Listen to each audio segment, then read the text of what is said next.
this goal? Because there's a lot of interest here. Offside is being looked at. Then is there handball? Hey, Ausjay. Yeah, no, look, I don't have a good enough angle to make a conclusive decision on whether or not it was offside. But what I watched for was the position of the assistant referee at that moment. And when you look at that moment, when the ball is headed into place, there seems to be 1 foot of the Orlando Pirates player inside the goal area there, whilst that second last defender, both feet are outside the area, but you can't tell from this angle. What I do trust, though, is that the assistant referee is correctly positioned at that moment, and when he allows play to continue, I can only trust that he may have seen them to be in line. Handball? I don't think there's a case for that there, because it comes from another limb of his own body. So the one that comes off the post, bounce off of the body, that initial one, nothing. The finish itself, is it here or is it here? The finish itself is in that area of the arm, which is deemed to be part of the shoulder. Remember, from armpit level upwards. Now, let's go on and take a look at how Pirates played against the Cape Town City, because this game had it all, and it also had Rile Mofokeng. To be fair to him, in that first half, really put a shift. He was the heart and soul of this Pirates team. Yeah, they had a very slow start, and he was probably the only spark in that first half for Pirates. Showing a lot of trickery down that left-hand side, quick feet, not afraid to get into the box, taking it to the byline where the PSL have seen so many goals with those cutbacks. Not getting any joy at that particular moment, but the signs were there. And the signs were that a big scoreline is coming, because it was wave after wave of pressure, and Rile was at the heart of that. Yeah, I think you have to give it to the young man for big art. I think he takes on players. He creates scoring opportunities when they are non-existent. In this instance, going for that little dink, but good positioning coming from Darren Kidd to protect that near post. I think the young right back, Dondol, ended up being substituted because of cramps.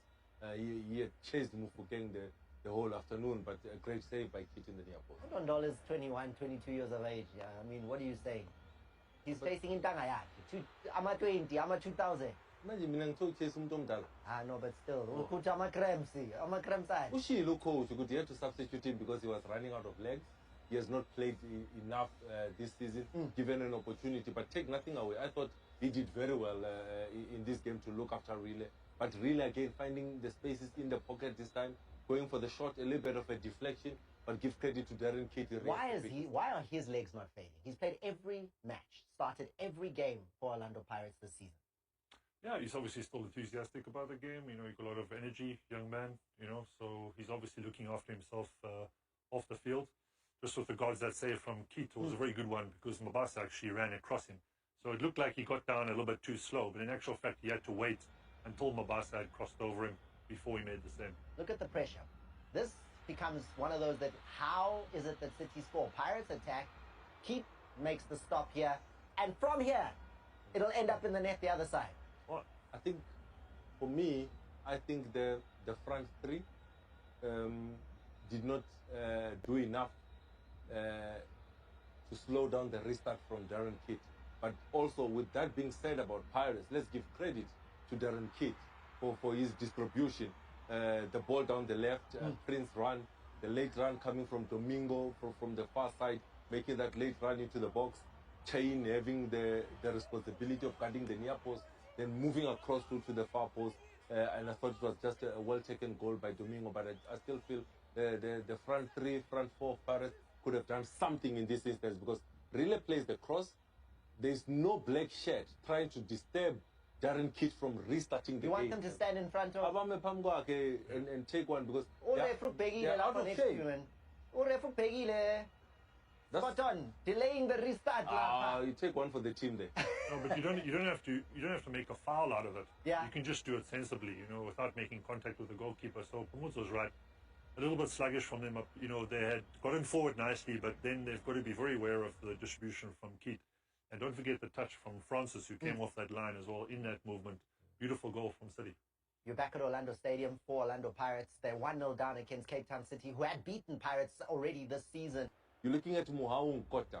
Let's look at how the first goal comes in from Orlando Pirates. I always speak about the coach's influence and always give credit to the coach when he makes a substitute, and those substitutes come into the game to elevate the game to another level. Nkota is one of those that came on in that moment. He provides the assist for Mabasa. Goal number 13 in all competitions this season. He celebrates and says, let's go back and restart. We need to find another one. But the finish, I mean, he has caressed that into that right-hand post. Because he was reaching for it, Thomas. So the only thing that he could do was open his boot up to the far post. He couldn't get a hard side foot into that near post. So he does the second best thing, and he just opens it up to the far post. That is a superb goal under pressure from Fasika. And the coach realizing that a bit more speed, a bit more trickery needed, and Nkota bringing that to Orlando Pirates. He gives the perfect delivery. Pirates are back into this game, but there was still work to be done, Dace. And that work needed to come in the dying moments of the game from the other sub, in Goodman Musele. You want us